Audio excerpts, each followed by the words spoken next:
17 জন মুক্তিযোদ্ধার গণকবর খোঁড়া হয়েছিল ঠিক এই মুক্তিযুদ্ধ স্মৃতিস্তম্ভে। ঝিনাইদহ জেলার আজকে এমন একটা জায়গা আপনাদের সামনে উপস্থাপন করার চেষ্টা করছি, যেটার ইতিহাস এবং কাহিনী জানলে আপনাদের গায়ের লোম শিউরে উঠতে পারে। ঝিনাইদহ জেলার ভিতরে এমন একটা জায়গা রয়েছে যেখানে একই সাথে আছে পরপর 5টি গণকবর। 1971 সালে এখানে এই গণকবরটি দেয়া হয়েছিল মুক্তিযুদ্ধের সময়। তারিখটা ছিল 14 অক্টোবর 1971।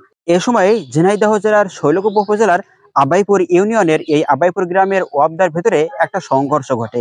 আর ঠিক সেই সংঘর্ষের ফলাফলই হলো এখানকার এই গণকবর।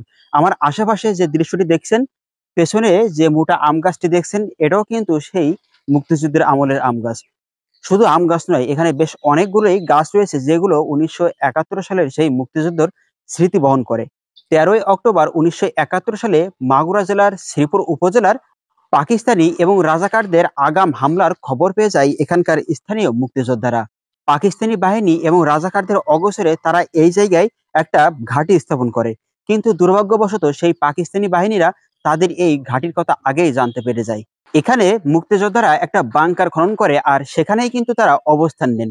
কিন্তু দুর্ভাগ্যবশত সেই পাকিস্তানি হানাদার বাহিনী এবং রাজাকাররা তাদের খোঁজ পেয়ে যায়, আর তারা খুব ভোরবেলায় এসে এখানে সাঁড়াশি অভিযান চালায়। প্রায় আধা ঘন্টা অভিযান শেষে মুক্তিযোদ্ধারা শেষমেশ পিছু হটে যায়।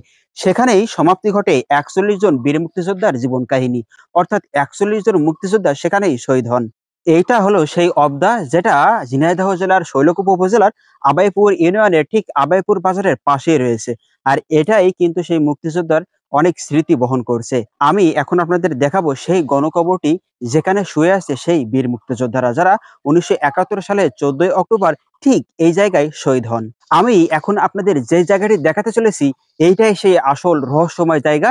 আর এখানে কিন্তু 1971 সালে সেই গণকবর দেওয়া হয়েছিল। এটা হচ্ছে সেই আবাইপুরের ওয়াবদা, অর্থাৎ এই ওয়াবদার ভিতরে কিন্তু গণকবর খোঁড়া হয়েছিল।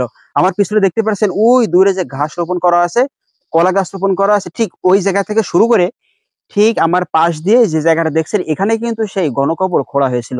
আর এখানে মোট 18 জন মানুষকে শায়িত করা আছে। এই গণকবরের ভিতরে মোট 18 জন বীর মুক্তিযোদ্ধার প্রাণ আছে বলতে পারে।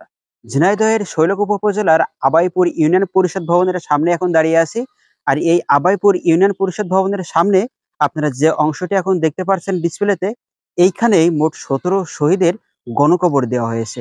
1971 সালে যখন তারা শহীদ হয়, ঠিক তার ভিতরে 17 জনকে এখানেই গণকবর দেওয়া হয়। আর এই আবাইপুর ইউনিয়ন পরিষদ ভবনের সামনেই এখানে একটা স্মৃতি স্তম্ভ তৈরি করা হয়েছে এই মুক্তিযোদ্ধাদের স্মরণে।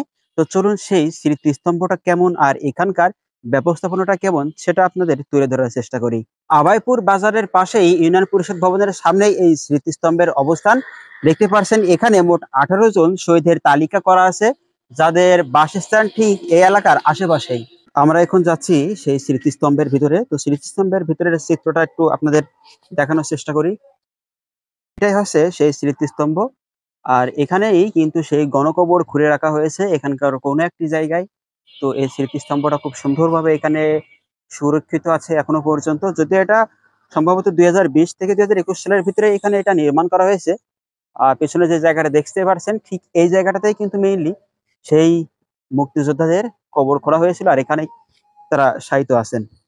এখন আপনারা যে অংশটির ভিডিও চিত্র দেখছেন, এটাই হলো সেই আবাইপুরের ওয়াবদা এবং ইউনিয়ন পরিষদ ভবনের সামনে অবস্থিত গণকবরের এক অংশ।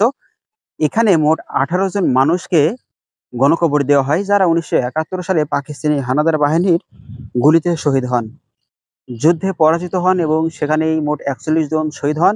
তার ভিতরে 18 জন শহীদকে এই জায়গায় সমাহিত করা হয় একটা গণকবর খুঁড়ে।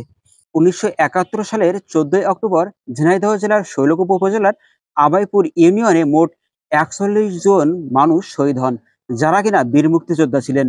তো পাকিস্তানি হানাদার বাহিনীর নিকট তারা যুদ্ধে পরাজিত হন এবং শহীদ হন। আর ঠিক আমি এখন যে জায়গাটিতে আছি, এই জায়গাটিতে 18টি শহীদের, অর্থাৎ 18 জন শহীদের গণকবর খোঁড়া হয়। এখানেই মোট 18 জন বীর মুক্তিযোদ্ধা শায়িত আছেন।